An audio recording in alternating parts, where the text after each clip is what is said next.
সন্ধেবেলা হাতে বরণডালা নিয়ে দুই শাশুড়ি বৌমা চললাম রাস্তার দিকে, যাব ঠাকুর বরণ করার জন্য।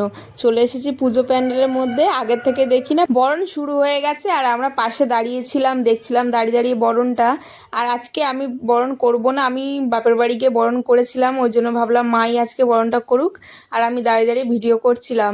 আমি আগের বছর দুর্গা ঠাকুর বরণ করেছি, কালী ঠাকুর বরণ করিনি, তবে এবছর আমি কালী ঠাকুর বরণ করেছি, দুর্গা ঠাকুর বরণ করা হয়নি, সেই সুযোগটা আর পাই। আর এটা জানো তো একটা ক্লাবের ঠাকুর, এখানে অনেক দিন ধরে মেলা হয়েছে, খুব আনন্দ হয়েছে, প্রোগ্রাম হয়েছে, আমরা খুব মজা করেছি, প্রতিদিন আসতাম এখানটায়। আর বরণ শেষে এখানে হচ্ছে সিঁদুর খেলা, সবাই মিলে সিঁদুর খেলছে, কি ভালোটাই না লাগছে দেখতে, তাই না? আর এই দিকটা সিঁদুর খেলা হচ্ছে, আর এখনো বরণ শেষ হয়নি, ওই দিকটায় বরণ হচ্ছে।